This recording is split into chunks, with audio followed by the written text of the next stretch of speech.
সুপ্রিয় শ্রোতা মণ্ডলী, আজ পহেলা জানুয়ারি খ্রিস্টীয় নববর্ষের প্রথম দিন। যেহেতু বাংলাদেশ সহ পৃথিবীর অধিকাংশ দেশ খ্রিস্টীয় নববর্ষকে ফলো করেই নতুন বছরকে ধরে, সেহেতু আমরা খুব সহজেই বলতে পারি আমাদের জীবন থেকে আরও একটি বছর চলে গেল। কয়টি বছর? একটি বছর চলে গেল। যত বর্ষ বেঁচে আছি তত বর্ষ মরে গেছি, মরিতেছি প্রতি পলে পলে। জীবন তো মরণ, মোরা মরণের ঘরে থাকি, জানি না মরণ কারে বলে। যতই কাটিতেছে সময়, ঘটিতেছে জীবনের ক্ষয়, জানি না এভাবে কখন ঘটে যাবে আমার জীবনের লয়। বস্তুত আমার আপনার হায়াত যদি 50 বছর থেকে থাকে, আজ যার ধরে নিন 49 বছর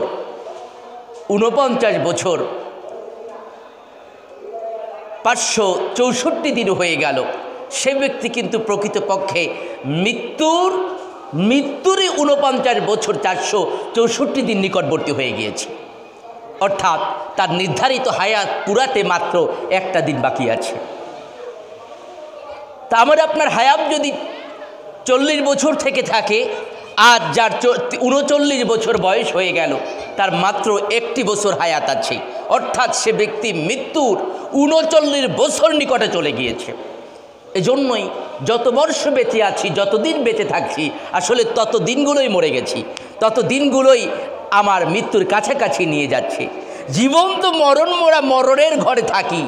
আসলে এই জীবনে যতদিন বেঁচে আছি মরার ঘরেই আছি, কেননা কখন মরে যাব জানি না, আমার আপনার নির্ধারিত কোনো সময় জানা নাই। আর এজন্যই কবি বলেছেন যে জানি না মরণ কারে বলে। এত কিছু এভাবে আমার আপনার সামনে দিয়ে মানুষ চলে যায়। পৃথিবীতে আসার সিরিয়াল আছে কিন্তু যাওয়ার কোনো সিরিয়াল নাই। এটা বুঝার পরেও আমরা মৃত্যুর প্রস্তুতি নিই না। তাই কেমন যেন মনে হয় মরণ কারে বলে, এটাই আমরা জানি না। দেখুন, আমাদের আত্মীয় স্বজন, কারো পিতা, কারো চাচা বা দাদা মারা গেলে 1 দিন 2 দিন 3 দিন পর্যন্ত একটা শোকের আবহ থাকে। এরপরে সবার স্বাভাবিক জীবন শুরু হয়ে যায়, কারো মধ্যে আর ওই অনুভূতি থাকে না। কি অবাক করা ব্যাপার! যেটি একটি চিরন্তন সত্য, সেই সত্য বিষয়টাকেও আমরা কেমন যেন অবিশ্বাস করে দুনিয়ার ঘোরে মত্ত হয়ে আছি। নগদ জাপাও, হাত পেতে নাও, বাকি খাতা শূন্য থাক, দূরের বাদ্য কি লাভ শুনে, মাঝখানে যে বিদায় ভাগ। ওমর খৈয়ামের সেই কবিতার মতো আমাদের অবস্থা। নগদ যা পাচ্ছি তাই হাত পেতে নিচ্ছি। সুদ, ঘুষ, অন্যায়, ভালো মন্দর কোনো কিছুর বিবেচনা আমাদের কাছে নাই, বরং দুনিয়ার স্বার্থে যা পাচ্ছি তাই গ্রহণ করে নিচ্ছি। একবারও আমাদের অনুভূতি কাজ করছে না যে আমার এরপরে আরও একটা জীবন আছে। এই জীবনের তো একটা শেষ আছে, ওই জীবনের কোনো শেষ নাই। দুনিয়াটা মস্ত বড়, খাও দাও আর ফুর্তি করো। আমরা মুখে স্বীকার না করলেও কাজে কর্মে তারই প্রতিপালন আমরা করছি। প্রিয় ভাইরা, যে একটি বছর আমরা পার করলাম, আমরা কি কখনো পর্যালোচনা করে দেখেছি যে এই বছর আমি যে আমলগুলো করেছি, এই আমলের মধ্যে আসলে সওয়াবের কাজ বেশি ছিল না পাপের কাজ বেশি ছিল? এটা কিন্তু আমরা কখনো পর্যালোচনা করিনি। আমার যে যুবক ভাই নববর্ষ উদযাপনের জন্য মহা আনন্দে হাজার হাজার টাকা উড়িয়েছে, আতশবাজি ইত্যাদি পুড়িয়েছে, সেই যুবকও কখনো উপলব্ধি করেনি যে তার জীবন থেকে একটা বছর চলে গেল। বরং তার মনের অনুভূতিটা এমন যে নতুন বছর এসেছে তাই আনন্দিত। কিন্তু না, আপনি নতুন কিছু পাননি, বরং আপনি হারিয়েছেন। আসলে কেউ কিছু হারালে আনন্দিত হবার কথা না, আর দুঃখ পাবার কথা, হায় আমার জীবনের একটা বছর চলে গেল। আসুন, হযরত আলী রাদিয়াল্লাহু তাআলা আনহুর কাছে ইমাম আজম আবু হানিফা রহমাতুল্লাহ আলাইহির দাদা, তার পিতাকে সাথে নিয়ে, ভালো করে বুঝবেন, কার কাছে গেলেন? হযরত আলী রাদিয়াল্লাহু তাআলা আনহুর কাছে। কে গেলেন? আমাদের ইমাম আজম আবু হানিফা রহমাতুল্লাহ আলাইহির দাদা। কাকে নিয়ে? ইমাম আজম আবু হানিফার পিতাকে নিয়ে, সাথে নিয়ে কিছু হাদিয়া সহ হযরত আলী রাদিয়াল্লাহু তাআলা আনহুর কাছে গেলেন। গিয়ে বললেন যে আজকে নওরুজের দিন, নওরুজ বলতে বোঝায় নববর্ষের দিন। পারস্যে, ইরানে নববর্ষের দিনকে নওরুজ বলে। তা আজকে নওরুজের দিন, তাই আপনার জন্য কিছু হাদিয়া নিয়ে এসেছি। হযরত আলী রাদিয়াল্লাহু তাআলা আনহু জবাব দিলেন যে আমাদের জন্য তো সকল দিনই নওরুজ, মুসলমানদের তো আলাদা কোনো নওরুজের দিন নাই, মুসলমানদের কাছে নববর্ষ বলতে কিছু নাই, বরং আমাদের জন্য আল্লাহ তাআলার দেওয়া প্রত্যেকটা দিনই হলো নববর্ষ। কেননা প্রত্যেকটা দিন নতুন। আল্লাহর গোলাম যারা, বান্দা যারা, প্রতিদিন তার জীবনকে নতুন করে সাজানোর জন্য চেষ্টা করবে। এই জন্য আমাদের আসলে কোনো নববর্ষ নেই, আমাদের নতুন কিছু পাওয়ার নেই, আমাদের আছে হারাবার। কি আছে? হারাবার। তাই আগের কাজগুলোকে পর্যালোচনা করা দরকার, যে আমি যা করেছি আমার ওই আমলটুকু জান্নাতে যাবার জন্য যথেষ্ট ছিল কিনা। আমি কিছুক্ষণের জন্য নিজেই নিজের বিচারক হয়ে চক্ষু দুটি বন্ধ করে একটু উপলব্ধি করার চেষ্টা করি, অথবা কাগজ কলম নিয়ে একটু বসে যান যে এবছর আপনি ফরজ সালাত ঠিকমতো আদায় হয়েছিল কিনা, হলে কত পার্সেন্ট হবে আপনি ধারণা করুন। হযরত ওমর ইবনুল খাত্তাব রাদিয়াল্লাহু তাআলা আনহুর একটা বক্তব্য আছে যে আল্লাহ তাআলার কাছে হিসাব দেওয়ার আগে নিজেই নিজের হিসাব নিয়ে নাও। নিজের মধ্যে যদি আত্মসমালোচনা আসে তাহলে নিজের হিসাব নিয়ে নেওয়া যায়। আপনি পর্যালোচনা করুন, এবছরের মধ্যে আপনি একটা রমজান মাস পেয়েছিলেন, সেই রমজানের হক আপনি যথাযথভাবে আদায় করতে পেরেছেন কিনা। আপনি পর্যালোচনা করুন, এ বছরে আপনার উপরে যাদের জন্য জাকাত ফরজ ছিল তারা সঠিকভাবে জাকাত বন্টন করেছেন কিনা। আপনি পর্যালোচনা করুন, এবছর আপনার আয়ের উৎসের মধ্যে কোনো রকম হারাম ঢুকে গিয়েছিল কিনা, আপনার সকল ইনকাম সোর্সগুলো হালাল ছিল কিনা। এটি যদি পর্যালোচনা করেন আপনার আনন্দ নিমিষেই মাটি হয়ে যাবে। আপনি তখন পর্যালোচনা করে দেখবেন, হায় আসলে আমার আমল নামায় কিছুই নাই। এজন্য প্রিয় ভাইরা, আমাদের প্রতিটি দিন হবে নববর্ষের মতো করে, প্রতিটি দিন হবে নতুন উদ্যমে এগিয়ে যাবার জন্য। মুসলমানের প্রতিটি দিন হবে নিজের ঈমান আমলকে মজবুত করার জন্য। কথা বলেন ঠিক না? এবার আসুন, আসলে নববর্ষ উদযাপন নিয়ে ইসলাম কি বলে। গত সোমবার জাপানের টোকিও থেকে সম্প্রচারিত একটি ইসলামিক চ্যানেলে আমার আলোচনার বিষয় ছিল নববর্ষ উদযাপনে ইসলামের নীতিমালা। তো সেখানেও এই বিষয়ে বেশ কিছু কথা ছিল, যদিও কথাগুলো বেশ দীর্ঘ সময়, 1 ঘন্টা 10 মিনিট ধরে কথা হয়েছে। এত কথা এই সংক্ষিপ্ত সময় বলা যাবে না, তারপরও আমি মূল জিস কিছু আপনাদের সামনে উপস্থাপন করার চেষ্টা করছি। হযরত আলী রাদিয়াল্লাহু তাআলা আনহুর বক্তব্য তো আমরা আগেই শুনলাম। এবার আসুন, সহিহ আল বুখারী এবং মুসলিম শরীফ 2 জায়গাতে আছে মুত্তাফাকুন আলাইহি। রাসূল করিম সাল্লাল্লাহু আলাইহি ওয়াসাল্লাম মদিনায় গিয়ে সাহাবা ইকরামদেরকে বললেন, সাহাবারা, প্রত্যেক জাতির জন্য, প্রত্যেক উম্মতের জন্য উৎসবের দিন আছে, আর আমার উম্মতের জন্য উৎসবের দিন হলো ঈদুল ফিতর এবং ঈদুল আজহা। কয়টা দিন উৎসবের দিন? কয়টা? 2টা। আবু দাউদ শরীফের হাদিস, রাসূল করিম সাল্লাল্লাহু আলাইহি সাল্লাম মদিনায় গিয়ে দেখলেন যে তারা 2টি উৎসব পালন করে। কয়টা উৎসব? 2টা। কিতাবের মধ্যে লেখে যে এই 2টি উৎসব হলো নওরুজ এবং মিহিরজান। নওরুজ এবং মিহিরজান আমরা আগেই ব্যাখ্যা দিয়েছি। নওরুজ বলতে বোঝায় নববর্ষের উৎসব, আর মিহিরজানের কোনো ব্যাখ্যা আমি কেতাবের মধ্যে এখন পর্যন্ত পাইনি। যা হোক, এ দুটি উৎসব তারা পালন করতেন, যার মধ্যে অন্তত একটা ছিল নববর্ষের উৎসব। নবীজি বললেন যে তোমরা এটা কি পালন করো? ইয়া রাসূলুল্লাহ, আমরা এই দুইটা দিন উৎসব হিসেবে পালন করি। নবী সাল্লাল্লাহু আলাইহি সাল্লাম বললেন, শুনে নাও, এই দুটি উৎসবের পরিবর্তে আল্লাহ তাআলা আমার উম্মতের জন্য নতুন দুটি উৎসব দিয়েছেন। এর মধ্যে একটি হলো ঈদুল ফিতর, আর একটা হচ্ছে ঈদুল আযহা। তাহলে কি বুঝলেন? নববর্ষ আছে, আর ইসলামে নববর্ষ আছে, নববর্ষের উৎসব আছে। নববর্ষের উৎসবের পরিবর্তে ঈদুল ফিতর এবং ঈদুল আযহা এসে গেল। দেখুন, নববর্ষ কখন শুরু হয়? খ্রিস্টপূর্ব 800 অব্দে, অর্থাৎ এখন হলো 2020 আমরা পার করলাম। এর সাথে যদি আরো 800 বছর যুক্ত করেন, তাহলে 2820 বছর আগে সর্বপ্রথম নববর্ষ উদযাপন শুরু হয়, অর্থাৎ ঈসা আলাইহিস সালামের আগমনেরও 800 বছর আগে সর্বপ্রথম শুরু হয়েছিল, পারস্যেই শুরু হয়েছিল অনুষ্ঠানটি।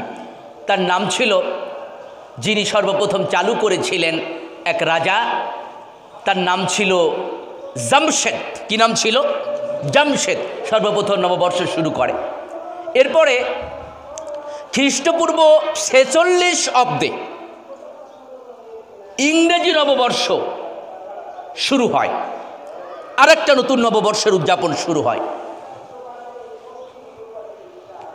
এরও পরের কথা হলো, নববর্ষ পালন করা হতো শুরুর দিকে 25 মার্চ। কত মার্চ? 25 মার্চ। কেন 25 মার্চ পালন করা হতো? এর কারণ ছিল, খ্রিস্টান ধর্ম মতে মাতা মেরি 25 মার্চে স্রষ্টার পক্ষ থেকে এই মেসেজ পান যে তার গর্ভে ঈশ্বরের পুত্র জন্ম নেবে। ভালো করে বুঝবে, এটা খ্রিস্টান ধর্মের কথা, যে 25 মার্চে তিনি একটা মেসেজ পান, মাতা মেরি, যে তার গর্ভে ঈশ্বরের পুত্র জন্ম নিবে। এই জন্য তারা 25 মার্চকে নববর্ষ পালন করত। আমরা যদি আরও পরে যাই, 1600 খ্রিস্টাব্দের একটু পরে, সেই সময় এসে প্রথম এই 1 জানুয়ারিকে নববর্ষ পালন করা শুরু হয়। তাহলে আমরা উৎস মূল দিয়ে যদি বিবেচনা করি, তাহলে দেখব পৃথিবীতে নববর্ষের সূত্রপাত হয়েছে ধর্মীয়ভাবে। কিভাবে? ধর্মীয়ভাবে। কেননা পৃথিবীর সকল সংস্কৃতি ধর্মকে দ্বারাই প্রভাবিত হয়। দেখুন, আপনারা যদি লক্ষ্য করেন, ইন্ডিয়াতে যে নাটক, সিনেমা বা ইত্যাদি ইত্যাদি তাদের উপন্যাস, অন্যান্য গ্রন্থ আছে, এই যে গ্রন্থগুলো সবই হিন্দু ধর্মকে কেন্দ্র করে। তাদের নাটক, সিনেমা, বই সব কিছুতে যে কোনো মূল্যে হিন্দু ধর্মের পূজা বা হিন্দু ধর্মের বিভিন্ন রীতিনীতিগুলোকেই উপস্থাপন করা হয়। আমার প্রশ্ন হলো, ইন্ডিয়াতে অধিকাংশ মানুষ হিন্দু, আর আমাদের বাংলাদেশে অধিকাংশ মানুষ, ভালো করে বলেন, কি? মুসলিম। তাহলে ইন্ডিয়ারা যেভাবে নববর্ষ পালন করবে, আমরাও সেভাবে করব। ভালো করে কথা বলেন, সেভাবে করব। তারা যেভাবে বাংলা নববর্ষ উদযাপন করে, ঢাক ঢোল পিটিয়ে, পেঁচার বড় আকৃতি নিয়ে, মুখে মুখোশ পরে, আমরাও তাই করব। কেন করব না? এজন্য করব না যে এটা এ কারণে তারা করে, তাদের অধিকাংশ লোক হিন্দু, আর তাদের ধর্মে পেঁচাকে, মুখোশকে আলাদাভাবে মূল্যায়ন করা হয়। প্রাচীন পুরাণিক যে বইগুলোতে আছে, সেখানে এগুলোর আলাদা গুরুত্ব আছে তাদের ধর্মীয় গ্রন্থে, এজন্য তারা এটার পালন করে। আর আমরা অবুঝ মুসলমানেরা সেটাকেই ফলো করছি। বাংলাদেশ 89.7% লোক মুসলমান। এদেশে মসজিদের আজান শুনে মানুষের ঘুম ভাঙে। এদেশের রাজধানী কি বলা হয়? মসজিদের নগরী। এদেশে 634 খ্রিস্টাব্দে 634 খ্রিস্টাব্দে হজরত ওমর ইবনুল খাত্তাব রাদিয়াল্লাহু তাআলা আনহুর শাসন আমলে হজরত মামুন এবং মুহাইমিন রাদিয়াল্লাহু তাআলা আনহুমাদের নেতৃত্বে 10 জন সাহাবা এই বাংলাদেশের চট্টগ্রামে এসেছিলেন। এ বাংলার জমিনের নিচে অসংখ্য আল্লাহর ওলি ঘুমিয়ে আছেন। সেই বাংলাদেশের রীতিনীতি আর ভারতের রীতিনীতি এক হতে পারে না। কথা বলেন, এক হতে পারে না। প্রিয় ভাইরা, সুতরাং আমরা আমাদের কোনো কিছুকে প্রতিপালন করব আমাদের ধর্মের আলোকে, আমাদের ধর্মের আলোকে। বেশ আগের কথা, বোধহয় আজ থেকে 8 বা 10 বছর আগে বাংলাদেশের চলচ্চিত্রের খুব পরিচিত একজন নায়ক ছিলেন, অভিনেতা আবুল কাশেম মিঠুন। আপনারা অনেকে চিনতে পারেন। বাংলাদেশের প্রচলিত যে চলচ্চিত্রের 80টা চলচ্চিত্রের নির্মাতা ছিলেন তিনি। পরবর্তীতে তিনি এই চলচ্চিত্রের অভিনয় ছেড়ে কমপ্লিট পরিপূর্ণ মুসলিম হয়ে গিয়েছিলেন এবং মাহফিলের ময়দানে উনি কথা বলতেন। তিনি মারা গিয়েছেন, আল্লাহ তাআলা তাকে জান্নাত দান করুন, কেননা তিনি তার অনুভূতিতে বুঝতে পেরেছিলেন। ওনার সাথে আমার একবার কথা বলার সুযোগ হয়েছিল, মানে উনি ইসলামী সংস্কৃতি, ইসলামের পথে আসার পরে। তো উনি বলেছিলেন, আমি জিজ্ঞাসা করেছিলাম যে আসলে আপনার মনের মধ্যে পরিবর্তনটা কিভাবে আসলো? প্রচলিত যে সংস্কৃতি, টিভি, সিনেমায়, এখানে তো লক্ষ লক্ষ টাকার আয় আছে, আপনি সব কিছু ছেড়ে কিভাবে ইসলামের পথে আসলেন? তখন তিনি বললেন যে আমি 2-1টা ইসলামী বই পড়লাম, বই পড়ে আমার মধ্যে একটা বিষয় জাগ্রত হলো যে আসলে আমি মুসলিমই না। আমি নিজেকে মুসলমান বলি, কিন্তু মুসলমানের কোনো রীতিনীতি আমার মধ্যে নাই। দ্বিতীয়ত আমার মধ্যে এটাও আসলো যে বাংলাদেশের সকল চলচ্চিত্রগুলো, সিনেমাগুলো ইন্ডিয়াকে ফলো করে করা হয়, অথচ ইন্ডিয়ার অধিকাংশ লোক অমুসলিম, হিন্দু, আমাদের দেশের অধিকাংশ লোক মুসলিম। সুতরাং এদেশে যে চলচ্চিত্র, নাটক হচ্ছে, এর কোনোটাই আমাদের দেশের ধর্ম বিশ্বাসের আলোকে হচ্ছে না। এই দুটি অনুভূতির কারণে তিনি বললেন আমি ওই সংস্কৃতি ছেড়ে দিয়ে আমি ইসলামের পথে চলে আসলাম। তা প্রিয় ভাইরা, সুতরাং সাংস্কৃতিক দিক দিয়ে বিবেচনা করলে আমাদের আলাদা সংস্কৃতি আছে না নেই? Islam is the complete code of life. ইসলাম শুধু পরশ মানিক, তাদেরকে পেয়েছে খুঁজি, পরশে তাহার সোনা হলো যারা, তাদেরই মোরা বুঝি। ইসলামের মধ্যে সংস্কৃতি আছে, যেহেতু ইসলাম পূর্ণাঙ্গ, আমরা ইসলামের রীতির আলোকেই করব। আমরা কোনো কিছু দেখব আর সাথে সাথে করব, বিষয়টি এমন নয়, বরং ওটি করার আগে ভেবে দেখতে হবে ওই সংস্কৃতিটি কি স্বাভাবিক সমাজ থেকে আসলো না ওটি কোনো ধর্ম থেকে এসেছে।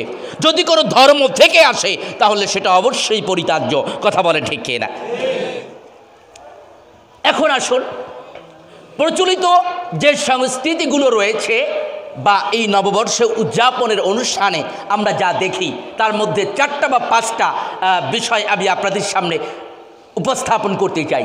এর মধ্যে একটি হলো, নববর্ষকে উদযাপনের জন্য নববর্ষের দিন ভোরে সূর্যকে অভ্যর্থনা জানানো হয়।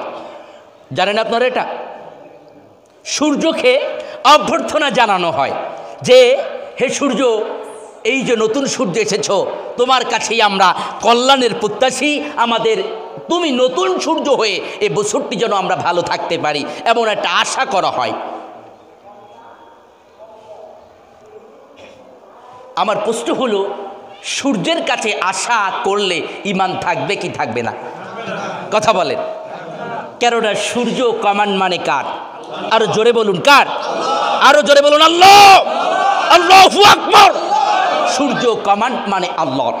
যদি কেউ সূর্যের কাছে যায় তাহলে তার ঈমান থাকবে, সে মুশরিক হয়ে যাবে। ইন্না শিরকা লা যুলমুন আজিম, নিশ্চয়ই শিরক হলো মহা জুলুম, মহা অন্যায়। কোরআনে কারীমের মধ্যে অন্য আয়াতে বলা হয়েছে যে নিশ্চয়ই আল্লাহ তাআলা শিরকের গুনাহ মাফ করেন না। তাহলে স্বাগত জানানোর সূর্যকে যদি স্বাগত জানানো হয়, এটা শিরকের পর্যায়ে পড়ে যাবে, অর্থাৎ আপনি বা আমি যদি করি মুশরিক হয়ে যাব। দ্বিতীয়ত, আরও যে বাকি ব্যাপারগুলো আছে, যেমন বাংলা নববর্ষে দেখা যায় বিরাট বড় পেঁচা, আপনারা দেখেছেন? এই পেঁচাকে হিন্দু ধর্মে সৌভাগ্যের প্রতীক বলা হয়। এত বড় পেঁচা কেন দরকার? অন্য কিছু তো হতে পারত, কেন ঢাকা ইউনিভার্সিটির চারুকারুকলা বিভাগের সামনে দিয়ে বিরাট বড় পেশা নিয়ে অভিযানটা চালানো হয়? তার কারণ হলো হিন্দু ধর্ম মতে পেঁচা হলো সৌভাগ্যের প্রতীক। কিসের প্রতীক? সৌভাগ্যের প্রতীক। এবার বলেন, এই সৌভাগ্যের প্রতীক যদি আপনিও ধারণ করেন, আপনার ঈমান থাকবে? কথা বলেন, থাকবে? থাকবে না। সুতরাং আমরা দেখতে পাচ্ছি নববর্ষ নিয়ে সূর্যকে অভিবাদন জানানো কিংবা পেঁচার আকৃতি অথবা মুখোশ, এর প্রত্যেকটি অন্য ধর্মের সাথে যুক্ত এবং শিরকের সাথে সম্পর্কিত। অতএব প্রচলিত নববর্ষের এই কাজটির সাথে আমাদের কোনো সম্পর্ক থাকতে পারে না। নাম্বার 2, নববর্ষে হয় গান বাজনা, হয় কি হয় না? কথা বলেন, গান বাজনা। প্রিয় ভাইরা, আসুন আমরা মূল পয়েন্টে ফিরে আসি। কথা বলছিলাম যে প্রচলিত নববর্ষের অনুষ্ঠানে আমরা 3 নম্বরে যেটি দেখি সেটি হচ্ছে নারী পুরুষের অবাধ মেলামেশা। বাংলাদেশে এই মুহূর্তে ধর্ষণের এক ভয়ানক পরিস্থিতি আপনারা দেখেছেন। এই কিছুদিন আগেও, এখন বোধহয় একটু কমেছে, কিছুদিন আগেও এই করোনার মাঝেও ভয়ঙ্করভাবে ধর্ষণ বেড়ে গিয়েছিল। আমাদের দেশে 4 বছরের মেয়েও ধর্ষিতা হয়, 80 বছরের বৃদ্ধাও ধর্ষিতা হয়। কথা বলেন, ঠিক কিনা? ভয়াবহ অবস্থা। পুত্রবধূ শ্বশুরের দ্বারা ধর্ষিত হয়, এমন ঘটনা আছে না? নেই? এমন ঘটনা আছে। শুধু এইটা না, আপনারা এই যে সরওয়ার্দী হসপিটালে দেখেছেন, ডোম লাশ কাটে যে সে মৃত নারীর সাথে জেনা করেছে, যদিও ছেলেটা হিন্দু, মুসলিম না। কিন্তু অবাক করা ব্যাপার, আমরা আলোচনা করি রাসূল সাল্লাল্লাহু আলাইহি ওয়াসাল্লামের সময় এক কাফন চোরের, যে এরকম কাফন চুরি করে অতঃপর এক নারীর সাথে জেনা করেছিল। এরপরে সেটা অন্য ঘটনা, অন্য দিন বলা যাবে। কিন্তু আমার কাছে মনে হতো যে এটা এখনও সম্ভব না, কেননা মরা মানুষ দেখেই তো আমরা ভয় পাই। আর সেই জায়গায় যে রাত্রে পাহারা দে লাশ, এমন যুবতী অবিবাহিত নারী যারাই আসছে সরওয়ার্দী হসপিটালে বিগত 1 বছরে 4 বা 5 জন নারী, মৃত নারীকে ওই ছেলেটা ধর্ষণ করেছে। এটা কিন্তু এই বোধহয় 1-1.5 মাস আগের নিউজ। আপনারা পত্রপত্রিকা যারা দেখেন তাদের জানার কথা। কি ভয়াবহ পরিস্থিতি! আমি বলবো যে ভয়াবহ পরিস্থিতি এমন যে বিশ্ববিদ্যালয়ে ধর্ষণের সেঞ্চুরি উদযাপন করে মিষ্টি বিতরণ করা হয়। আপনাদের মনে থাকবে জাহাঙ্গীরনগর ইউনিভার্সিটিতে এমনটি হয়েছিল। সেই বাংলাদেশে আপনি এমন কালচার এমনভাবে বাড়িয়ে দেবেন, আপনি আপনার যুবক সন্তানকে, আপনার যুবতী মেয়েকে স্বাধীনতা দিয়ে দেবেন। আপনি তো বুঝতে পারছেন না যে আপনার সন্তান ইউনিভার্সিটি কলেজে সংস্কৃতির নামে কি ভয়াবহ অপরাধে জড়িত আছে, এটা আপনি বুঝতে পারছেন না। কিন্তু আপনার আমার দায়িত্ব, সন্তান যেখানেই পড়ুক না কেন তারপরও মাঝে মধ্যে তার খোঁজ খবর রাখা, নচেত আপনি পিতা হয়ে এই দায় এড়াতে পারবেন। প্রিয় ভাইরা, 4 নম্বর কথা হলো, নববর্ষের নামে আমরা যা করি এটি সম্পূর্ণ বাজে এবং অমূলক কাজ, এর কোনো অর্থ নাই। আছে নাকি? গতকালকে যারা ওই আতশবাজি আর পুড়িয়েছে, এর মধ্যে কি কি ফায়দা ছিল বলেন? ফায়দার মধ্যে একটা হলো যে ওই ফানুস উড়িয়েছে, আগুন নিচে পড়ে কোনো জায়গায় আগুন ধরে যেতে পারে নাকি? পটকা ফুটিয়েছে, ওটা বাস্ট হয়ে কেউ নিজের গায়ে ধরতে পারে। এর সেখানে কোনো ফায়দা আছে? এবার আসেন, আমি আলোচনার শুরুতে কোরআনে কারিমের একটা আয়াত তেলাওয়াত করেছিলাম। কোরআনে কারিমের সূরা যারিয়াতের 56 নম্বর আয়াত, সম্ভবত 51 নম্বর সূরা। আল্লাহ তাআলা বলছেন, ওয়ামা খালাকতুল জিন্না ওয়াল ইনসা ইল্লা লিয়াবুদুন, আমি জিন এবং মানব জাতিকে একমাত্র আমার ইবাদত করার জন্য সৃষ্টি করেছি। ওয়ামা খালাকতুল জিন্না ওয়াল ইনসা, এর আভিধানিক অর্থ হলো আমি জিন এবং মানব জাতিকে সৃষ্টি করি নাই। ইল্লা শব্দ থেকে আরবি ব্যাকরণে বলে ইস্তাসনা, অর্থ হলো ছাড়া। লিয়াবুদুন, ইবাদতের জন্য, অর্থাৎ ইবাদতের জন্য ছাড়া আমি জিন এবং মানব জাতিকে সৃষ্টি করি নাই, অর্থাৎ একমাত্র শুধুমাত্র আমার ইবাদত করার জন্যই জিন এবং মানব জাতিকে সৃষ্টি করেছি। এবার আসুন কোরআনে কারিমের আরেকটি আয়াত দেখি, 23 নম্বর সূরা মুমিনুনের আয়াত নম্বর 3। আল্লাযীনা হুম আনিল লাগবি মুরিদুন। সফলকাম মুমিনদের অন্যতম গুণ হলো যারা বাজে কথা, কাজ, চিন্তা থেকে দূরে থাকে। এখন বাজে কথাও কাজ থেকে দূরে থাকে। বাজে কথাও কাজ কোনটি? এর সহজ ব্যাখ্যা হলো আগের যে আয়াতটি তেলাওয়াত করলাম ওই আয়াতটি, যে প্রত্যেকটা মানুষের প্রতিটি কাজ ইবাদত হতে হবে। কি হতে হবে? কি হতে হবে? ইবাদত হতে হবে। মানব জীবনের কোনো কাজ থাকবে না ইবাদতের বাইরে। আপনি চাকরি করবেন সেটাও ইবাদত হবে যদি সেটা হালাল চাকরি হয়। আপনি ব্যবসা করবেন সেটাও ইবাদত হবে যদি সেটা হালাল হয়। কেননা আল্লাহ তাআলা নিজেই জীবিকা অন্বেষণ ফরজ করে দিয়েছেন। ফাইজা কুদিয়াতুস সালাহ, যখন নামাজ শেষ হয়, ফান্তাশিরু, তোমরা জমিনে ছড়িয়ে বেড়াও, ওয়াবতাগু মিন ফাদলিল্লাহ, এবং আল্লাহর ফাদল, আল্লাহর রিজিক, নিয়ামত অন্বেষণ করো। সুতরাং জীবিকার সাথে রিলেটেড যা আছে সেটি যদি হালাল পন্থায় হয় সেটাও ইবাদত, সেটাও ইবাদত। আপনার সন্তানের পড়াশোনা, হ্যাঁ, যদি আপনার সন্তান আদর্শ মুসলিম হবার জন্য পড়াশোনা করে তাহলে তার পড়াশোনাটা ইবাদত। কেননা আল্লাহ তাআলা বলেছেন, ইকরা বিসমি রব্বিকাল্লাযী খলাক, পড়ো তোমার প্রভুর নামে, রবের নামে, যিনি তোমাকে সৃষ্টি করেছেন। ইসলাম সর্বপ্রথম নির্দেশ ছিল পড়ো। তার কারণ হলো কোনো মানুষ যদি জ্ঞান না থাকে তার জন্য ইসলাম মানা সম্ভব না। মুসলিম হতে হলেই তাকে জ্ঞানী হতে হবে, জ্ঞানী হতে হবে। ইসলাম এমন এক ধর্ম যেটা জ্ঞানীদের জন্য, যারা বুঝ সম্পন্ন তারা উপলব্ধি করতে পারবে যে ইসলাম সঠিক, আর যারা নির্বোধ, জ্ঞান নাই, তাদের জন্য বোঝা সম্ভব নয়। তালাবুল ইলমি ফরিদাতুন আলা কুল্লি মুসলিম, সকল মানুষের জন্য, মুসলিমের জন্য জ্ঞান অন্বেষণ করা ফরজ। জ্ঞান অন্বেষণ করা ফরজ। যেহেতু জ্ঞান অন্বেষণ করা ফরজ, সুতরাং আপনার সন্তানের ওই জ্ঞান অর্জন করাটাও ইবাদত হয়ে যাবে, ইবাদত হয়ে যাবে। হতে পারে সে মেডিকেলে পড়ছে, ডাক্তারি পড়ছে, হ্যাঁ, সে যদি চিন্তা করে আমি ডাক্তারি এজন্য পড়ছি যে আমি মানুষের সেবা করব। ইসলাম সেবার প্রতি বহু জায়গাতে উৎসাহ দিয়েছে। ইসলাম তো মানবতার ধর্ম, সুতরাং তার এই ডাক্তারি পড়াটাও ইবাদত হয়ে যাবে। বাথরুমে গেলেন, সেটা কি হবে? হ্যাঁ, বাথরুমে যাওয়ার সময়ও যদি আপনি দোয়া পড়ে ঢোকেন, বের হবার পরে যদি দোয়া পড়েন, তাহলে এইটাও ইবাদতের মধ্যে কাউন্ট হয়ে যাবে। মুমিন যদি ঘুমায় সেটাও ইবাদত, কিন্তু ঘুমের ক্ষেত্রে ঘুমানোর দোয়া পড়তে হবে নাকি? প্রিয় ভাইরা, সুতরাং এবার আসুন তো এই নববর্ষ উপলক্ষে আপনি, আমি বা আমাদের সন্তানেরা, আমাদের ভাইরা, বোনেরা যা করছে, এটা কি ইবাদত? কথা বলে। এখন এইটা যে ইবাদত না তা বোঝার জন্য মেলা রকম দলিল প্রমাণের দরকার নাই। আপনি আপনার হৃদয়ের কাছে প্রশ্ন করবেন, ইজ দিস ইবাদাহ? এটা কি ইবাদত? আপনি যা করবেন সেটার ব্যাপারে অন্তরের কাছেই একটা প্রশ্ন করবেন, আপনার ব্রেনের কাছেই একটা প্রশ্ন করবেন যে এটা কি ইবাদত? আপনার ব্রেন যদি বলে নো, তাহলে বুঝবেন সেইটাই বাজে কথাও কাজ। অর্থাৎ আপনি আর মানুষের কাতারে পড়ছেন না, কেননা মানুষকে সৃষ্টি করা হয়েছে আল্লাহর ইবাদত করার জন্য। তাহলে আমরা দেখলাম প্রচলিত নববর্ষের উদযাপনের মধ্যে 4টা ব্যাপার আছে, অন্তত 4টা। বাইরে এর অনেক শাখা পোশাকা আছে।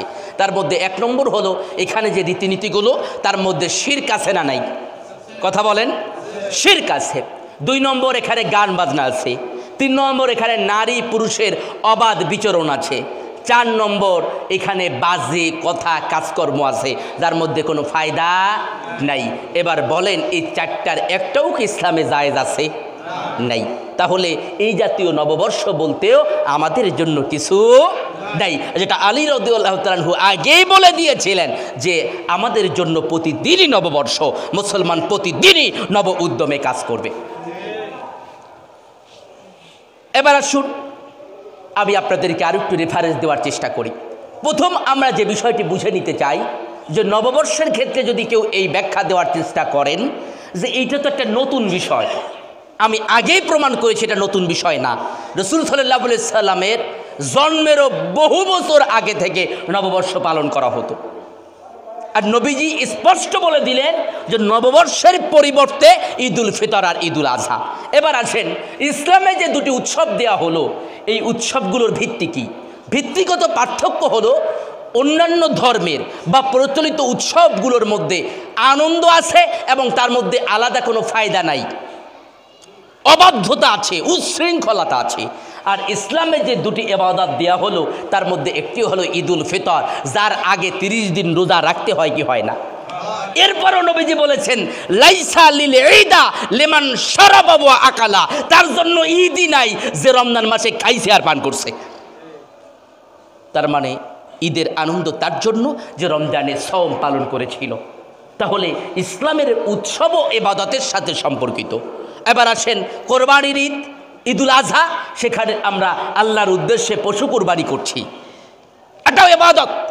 তাহলে ইসলামের উৎসবগুলো ইবাদতের সাথে যুক্ত। সেই উৎসবটি বৈধ হবে যে উৎসবটির মধ্যে ইবাদতের সাথে সম্পর্ক আছে। যার সাথে ইবাদতের কোনো সম্পর্ক নাই সেই উৎসব মুসলমানদের হতে পারে না। তাহলে আমরা বুঝলাম যে নবীজির আগেও এই উৎসবটি ছিল, তারপরও তিনি এটাকে বাতিল করেছেন, এটাকে বাতিল করেছেন। এবার আসি আরবি নববর্ষ, কোনটা? অর্থাৎ হিজরি নববর্ষ। এটা প্রচলন করেছিলেন, হিজরি সালের প্রচলন করেছিলেন ইসলামের দ্বিতীয় খলিফা হজরত ওমর ইবনুল খাত্তাব রাদিয়াল্লাহু তাআলা আনহু। কোন ঘটনাকে কেন্দ্র করে? নবীজি 622 খ্রিস্টাব্দে মক্কা থেকে মদিনায় হিজরত করেছিলেন। সেই 622কে ধরে, 622কে প্রথম হিজরি ধরে এভাবে হজরত ওমর রাদিয়াল্লাহু তাআলা আনহু হিজরি সাল প্রবর্তন করেছিলেন। হজরত ওমর হিজরি সাল প্রবর্তন করার পরেও 6 বা 7 বছর বেঁচে ছিলেন এবং খলিফা ছিলেন। তার এই 6-7 বছরে কখনো হিজরি নববর্ষ পালন করা হয় নাই। কথা বুঝলেন? হজরত ওমর সাল চালু করলেন। সাল চালু তো আমাদের জন্য কল্যাণকর, এই ইংরেজি সালটা আছে আমাদের জন্য কাজ দেয় না, আমাদের হিসাব রাখতে উপকার আনে। কিন্তু ঘটনা হলো উদযাপন নিয়ে। হজরত ওমর আরবি সাল চালু করলেন, হিজরি সালের প্রবর্তন করলেন, কিন্তু কোনো নববর্ষ তিনি পালন করেননি। হজরত ওমরের পরে হজরত উসমান রাদিয়াল্লাহু তাআলা আনহু, হজরত আলী রাদিয়াল্লাহু তাআলা আনহু খলিফা ছিলেন। শুধু তাই নয়, তাদের পরেও অন্যান্য সাহাবা এবং তাবি পর্যন্ত যারা ছিল তারাও কেউ আরবি নববর্ষ উদযাপন করে নাই। যদি আরবি নববর্ষ উদযাপন করা হতো তাহলেও কেউ প্রশ্ন তোলার সুযোগ পেত যে যেহেতু আরবি নববর্ষ উদযাপন করা হয় তাহলে কেন বাংলা নববর্ষ উদযাপন করা যাবে না? যদিও কেন যাবে না তা আমি আগেই বলেছি, এই জাতীয় নববর্ষের সাথে অন্য ধর্মের সম্পর্ক, ইসলামের সম্পর্ক নাই, মুসলমানদের সম্পর্ক নাই, অন্য ধর্মের সংস্কৃতির সাথে সম্পর্ক, এজন্য যাবে না। দ্বিতীয়ত হলো যেখানে আরবি নববর্ষ উদযাপন করা যাচ্ছে না সেখানে এই জাতীয় নিজেদের নববর্ষের মধ্যে সে যদি নাও থাকে তারপরও পালনের সুযোগ নাই। সর্বশেষ পয়েন্ট, নববর্ষের শুভেচ্ছা জানানো। এ রোগ আলেমদেরকেও ধরছে, নববর্ষের শুভেচ্ছা জানানো। আচ্ছা, ঈদের শুভেচ্ছা কি আপনারা জানেন? ঈদ মোবারকের পাশাপাশি আরও একটা দোয়া আছে না নাই? বলতে পারবেন কেউ? পারবেন? কি একটা দোয়া আছে না, তাকাব্বাল মিন্না ও মিনকুম? শোনেননি এটা? ঈদের আগে শিখিয়ে দেবো ইনশাআল্লাহ। তাহলে ঈদের মধ্যে একটা দোয়া আছে যেখানে আল্লাহর কাছে দোয়া করা হয়, আল্লাহ আমার পক্ষ থেকে এবং আপনার পক্ষ থেকে আল্লাহ এটাকে কবুল করুন, এমন একটা দোয়া আছে। বিষয়টি হলো যে আমি আগে একদিন সালাম নিয়ে আলোচনা করেছিলাম যে সালামের থেকে ভালো সম্ভাষণ হতে পারে না। কেননা কারোর সাথে দেখা হলে আপনি যদি গুড মর্নিং বলেন আর ওই লোকটা ওই সময় বাপ মরছে, তাহলে ওর কি এটা গুড মর্নিং? আপনারা দেবে জন্মের দেওয়া। ওর কাছে গিয়ে যদি বলেন শুভ সকাল, দেবে না? তদ্রূপভাবে আপনি কাউকে বললেন যে শুভ নববর্ষ, অবস্থা হলো করোনায় ওর সন্তান হসপিটালে, ওর জন্য কেটে শুভ নববর্ষ, শুভ নববর্ষ। তাহলে ইসলাম এই জাতীয় শুভকে মানে না, কেননা এর পিছনে কোনো যৌক্তিকতা নাই, এর পিছনে কোনো যৌক্তিকতা নেই। আপনি কারোর জন্য দোয়া করতে পারেন যে আল্লাহ তাআলা তোমাকে নতুন বছরের দিনের উপরে অটুট রাখুন, এভাবে দোয়া করতে পারেন। এ ব্যাপারেও মতভেদ আছে, কেননা এই জাতীয় দোয়া সাহাবা ইকরাম বা তাবিরা করেন নাই, মতভেদ আছে। তারপরও যদি করেন মন্দের ভালো হিসাবে আপনি করতে পারেন বলে কোনো আলেমরা মত দিয়েছেন, তবে না করাই শ্রেয়। প্রিয় ভাইরা, এখন প্রশ্ন হলো, আপনি জানালেন হ্যাপি নিউ ইয়ার, শুভ নববর্ষ, এই বছরই দেখা গেল লোকটা মরে গেল, যেতে পারে কি না? তার বাপ মারা যেতে পারে, তার মা মারা যেতে পারে, তার সন্তান মারা যেতে পারে। আপনি বুঝলেন কিভাবে এই বছরটা শুভ নববর্ষ? গত বছরের শুরুতেও তো 31 নাইট পালন করা হয়েছিল, শুভ নববর্ষ। আমাদের জন্য কি খুব শুভ ছিল? করোনায়, লকডাউনে এদেশের বহু মানুষ দিনাতিপাত করেছে, আয়ের উৎস হারিয়ে ফেলেছে, এখনও আয়ের উৎস তৈরি হয় নাই, আছে না নেই? তাহলে আপনার এই সমস্ত নববর্ষ উদযাপনে কি ফায়দা পেয়েছেন? পান নাই। এজন্য শুভেচ্ছা জানানোর ক্ষেত্রেও এর কোনো রেফারেন্স নাই। এই শুভেচ্ছা না জানানোই ভালো, যেহেতু দলিল নাই আমার আপনার কাছে। তবে এরপরেও যদি কেউ ইসলামী কায়দায় পালন করেন, কেউ এ ব্যাপারে নমনীয়তা প্রকাশ করেছেন যে এটাকে একটু ইসলামী কায়দায় আপনি বলতে পারেন। আসসালামু আলাইকুম সালাম দিলেন, এরপরে বললেন যে ভাই আল্লাহ তাআলা তোমাকে ভালো রাখুন। এই টাইপটাকে কেউ বলেছেন যেটা হতে পারে বিকল্প হিসাবে, মন্দের ভালো হিসাবে, তবে ভালো নয়। কেননা এইটাকেও যখন আপনি স্টাবলিশ করে দেবেন, তখনও এটা সমাজে ছড়িয়ে যেতে পারে, এটারও একটা প্র্যাকটিস শুরু হয়ে যেতে পারে। এজন্য এড়িয়ে চলাই ভালো। আর হযরত আলী রাদিয়াল্লাহু তাআলার সেই বক্তব্য অনুযায়ী প্রতিদিনই নববর্ষ, সেইভাবে আপনি প্রত্যেক দিন নিজেকে প্রস্তুত করেন, সেটাই হবে অধিক উত্তম। দ্বিতীয় বিষয়টি হলো যে আপনি শুভেচ্ছা জানালেন বা না জানালেন, সেটি আমি আপনাদের সামনে স্পষ্ট করলাম। এর পরের কথাটি হচ্ছে যে আপনি এমন কোনো কিছু করব না যেটি অপচয়ের মধ্যে পড়ে। আল্লাহ তাআলা স্পষ্ট বলেছেন যে নিশ্চয়ই অপচয়কারীরা শয়তানের ভাই। কার ভাই?